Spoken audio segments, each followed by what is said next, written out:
Когда жена Томаса, Лена, начала выбрасывать еду, приготовленную его матерью, он сначала не придавал этому большого значения. Возможно, ей просто не нравился вкус, или она чувствовала себя неважно. Но с каждым разом ситуация становилась все более тревожной. Особенно потому, что речь шла не о случайной еде из супермаркета, а о домашних блюдах, приготовленных Агатой, его матерью, женщиной, которая всю жизнь вкладывала душу в кулинарию и особенно старалась для невестки. Агата, несмотря на прогрессирующий артрит, все еще готовила с прежним энтузиазмом. Каждое блюдо, будь то гуляш или кнедлики, требовало от нее усилий и терпения. Эти кулинарные заботы стали для нее способом оставаться нужной и быть частью жизни сына. Лена раньше искренне восхищалась ее готовкой, с интересом записывала рецепты, принимала семейные традиции, которые Агата передавала с гордостью. Именно через еду в свое время между Томасом и Леной зародились чувства. Их знакомство произошло в семейном ресторане Штраусов «Будайская лавка» в центре Вены, куда Лена часто заходила во время обеденного перерыва из галереи, где работала куратором. Очарованная атмосферой заведения и теплым отношением хозяйки, она подружилась с Агатой, которая вскоре познакомила ее со своим сыном. Между ними сразу возникла связь, живой интерес, схожие взгляды, беседы о культуре, искусстве и путешествиях. Через полгода после знакомства они обручились, а вскоре и поженились. С первых дней их супружества Лена казалась счастливой, с готовностью вписываясь в семейную традицию и обычаи. Однако, примерно через год после свадьбы Томас начал замечать перемены. Сначала Лена все чаще находила причины, чтобы пропустить воскресные обеды у матери. Томас объяснял это усталостью и карьерным ростом.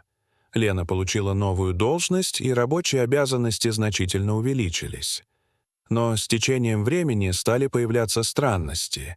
В мусоре он начал находить нетронутые контейнеры с домашней едой, аккуратно спрятанные, будто Лена старалась скрыть факт того, что ничего не ела. На его вопросы она отвечала уклончиво, утверждая, что пища не подошла желудку. Обострилось и ее общее поведение. Лена становилась все более замкнутой, проводила вечера вне дома, избегала разговоров и, казалось, внутренне отдалялась. Когда он однажды стал свидетелем того, как Лена выбрасывает порции фирменного блюда, которое когда-то было ее любимым, Томас ощутил, что больше не может игнорировать происходящее. Это казалось не просто странным поведением, а чем-то гораздо более серьезным.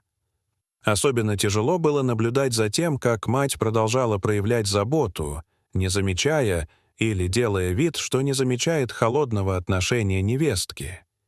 Каждый отказ Лены приходить на обеды причинял Агате боль, хотя та и пыталась скрывать ее под маской вежливости.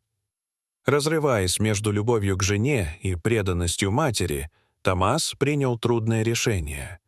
Он установил камеру на кухне, надеясь разобраться в ситуации. В глубине души он чувствовал вину, ведь это казалось нарушением доверия. Но неопределенность разрушала его изнутри. Вскоре после этого к ним вновь пришла Агата, на этот раз с порцией кнедликов, которые прежде так нравились Лене. Как всегда, она вела себя открыто и радушно, хлопотала на кухне, пока Лена была в гостиной.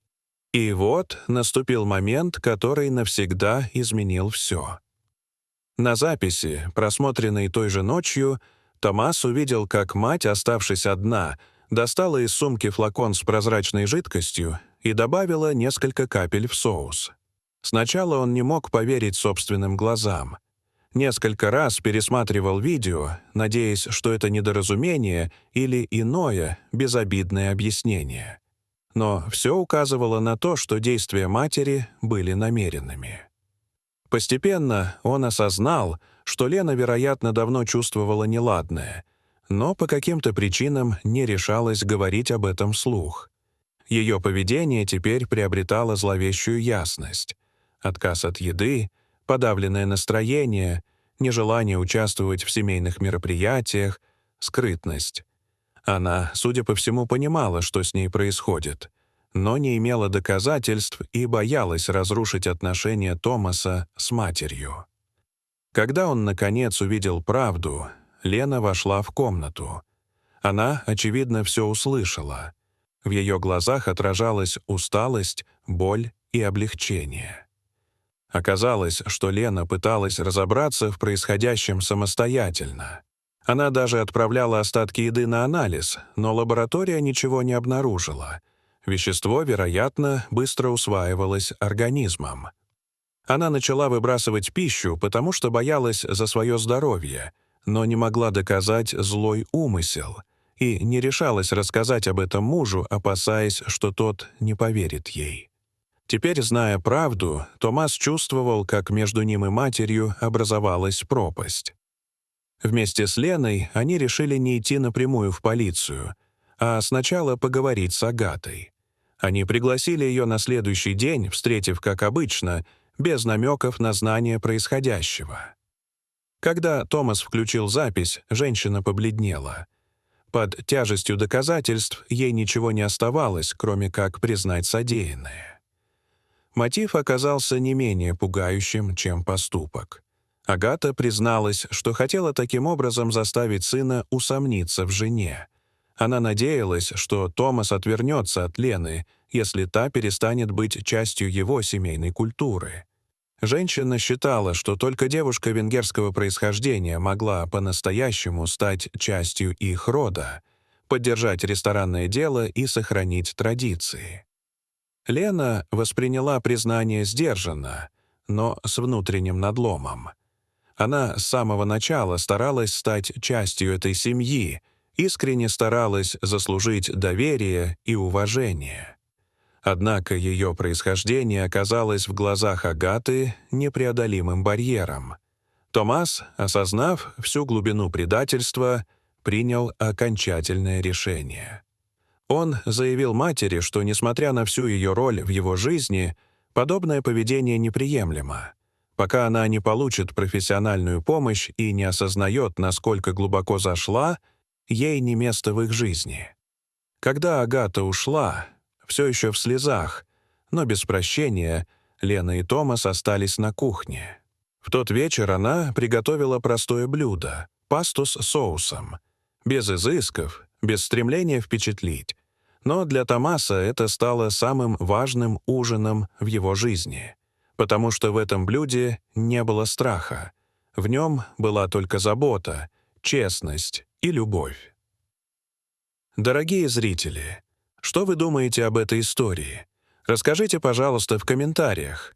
А если вам понравилось это видео, то ставьте лайк и подписывайтесь на наш канал. До свидания.